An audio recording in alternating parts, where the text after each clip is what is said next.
जय जय शंकर हर हर शंकर जय शंकर हर हर शंकर जय जय शंकर हर हर शंकर जय शंकर हर हर शंकर जय जय शंकर हर हर शंकर.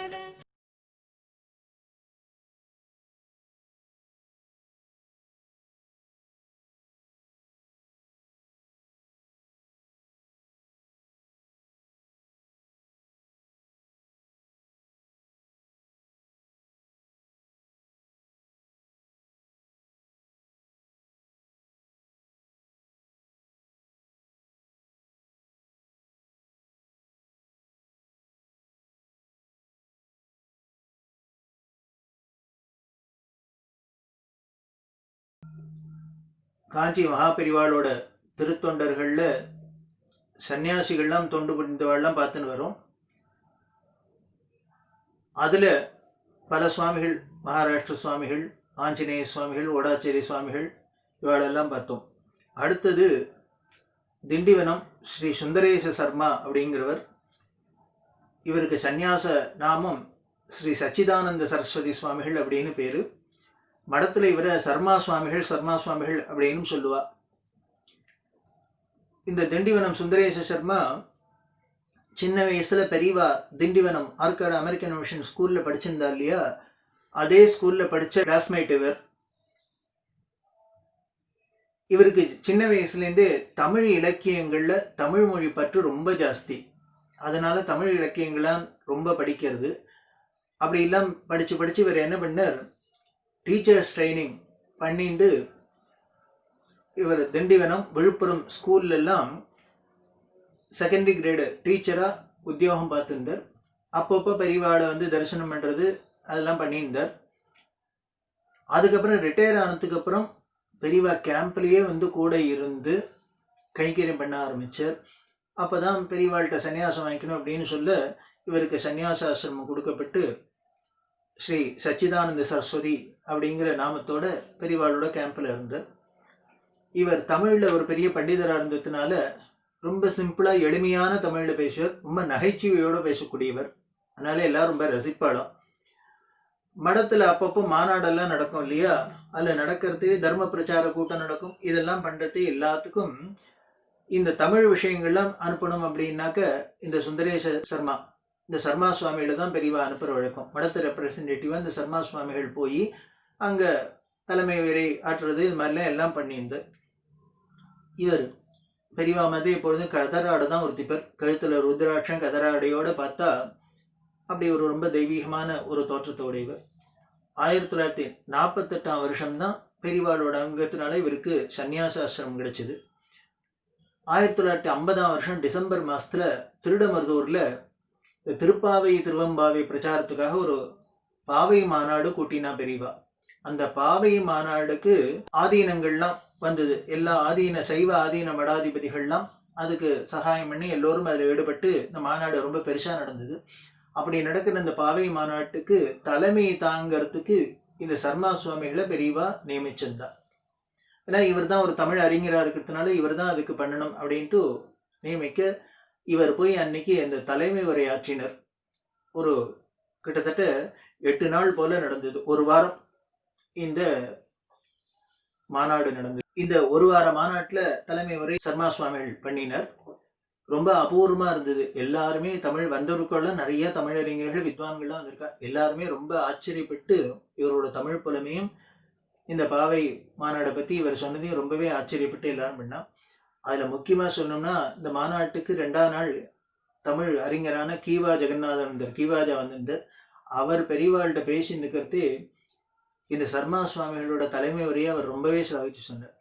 எல்லாருமே ரொம்ப ஆச்சரியப்பட்டா, ரொம்ப நன்னா இருந்தது அப்படின்லாம் சொல்லி இந்த சர்மா சுவாமியோட தமிழ் புறமையும் அவரோட பேச்சாற்றலையும் எல்லாரும் ரொம்ப கொண்டாடினா அப்படின்னு சொல்றார். இப்படி பெரியவா கேம்ப்லயே இருந்துட்டு இருக்கா. இவர் கூட போயிட்டு இருக்கா இல்லையா. அப்படி ஒரு கிராமத்துல ஒரு ஊர்ல இருக்கா பெரியவா கேம்ப். ஒரு வீட்டுல தங்கி இருக்கா. அதை ஒட்டியே பக்கத்து வீடு.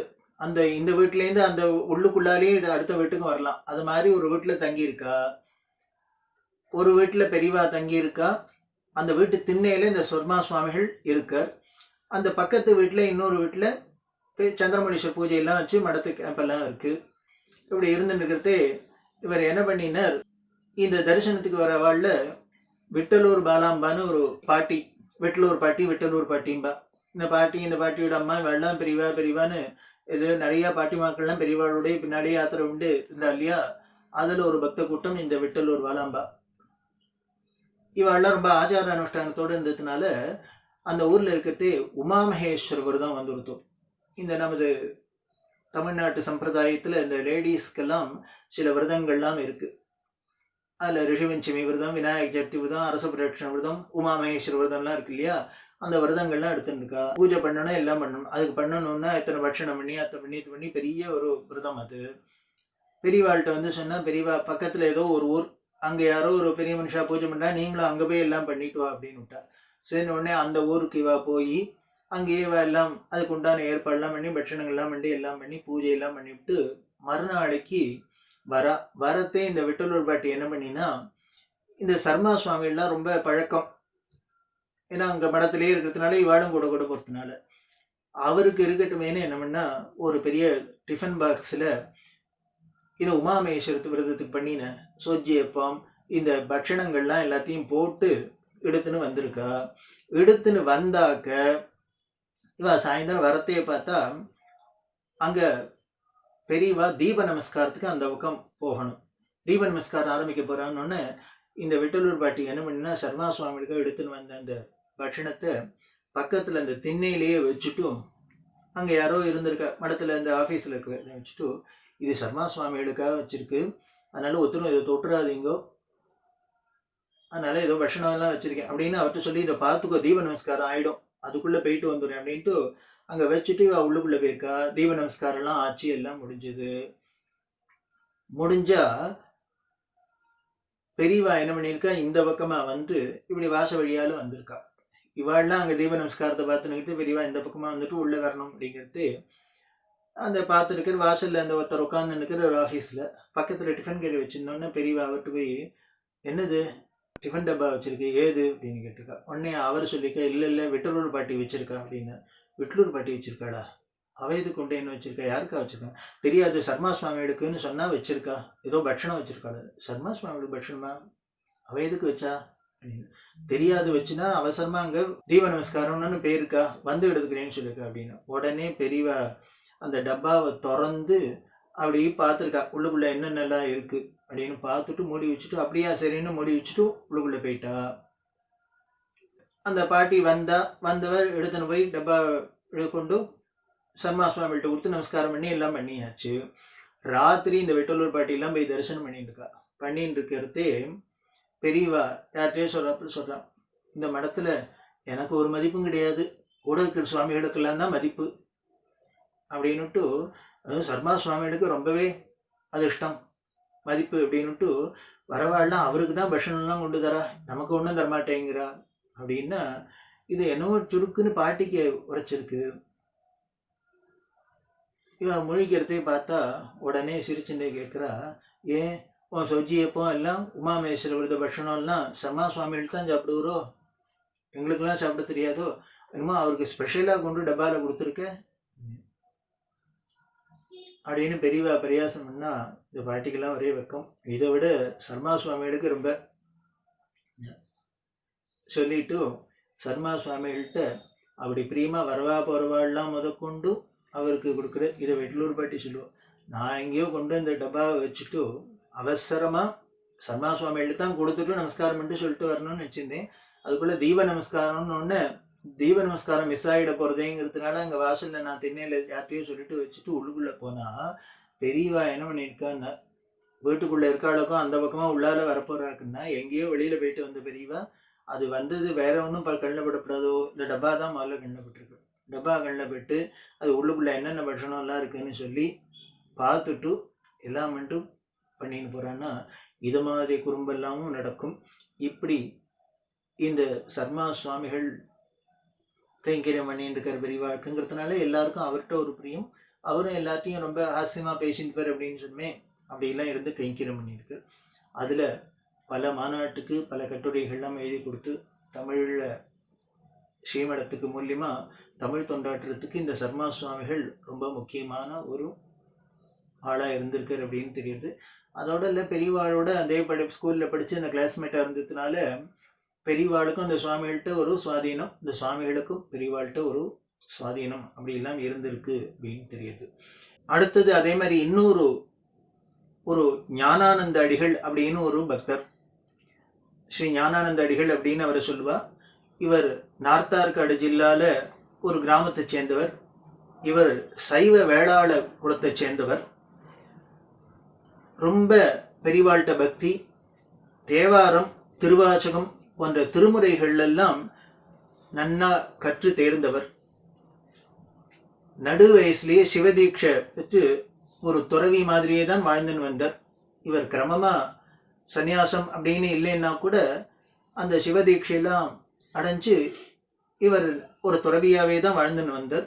முடிஞ்ச போதெல்லாம் பெரியவாளை தரிசனம் பண்ணி பெரியவாசுர கைங்கரியத்தெல்லாம் இவர் பண்ணியிருந்தார். இவர் பெரியவாளோட விருப்பப்படி செங்கல்பட்டு, ராணிப்பேட்டை, வேலூர், கடலூர் போன்ற இடங்களெல்லாம் கவர்மெண்ட் ஜெயிலுக்கு போகிறது, அந்த சிறைச்சாலைக்கு போகிறது, அங்கே போய் அதே மாதிரி தொழுநோயாளிகள் இல்லம், அந்த லெப்பர்சி ஹாஸ்பிட்டல், இந்த இடத்தெல்லாம் போய் அவளுக்கு பிரசாதம் கொடுக்கறது, அவளுக்கு ஹிதோபதேசம் பண்ணுறது, நல்ல விஷயங்களை எடுத்து சொல்றது, இதெல்லாம் பண்ணியிருந்தார்.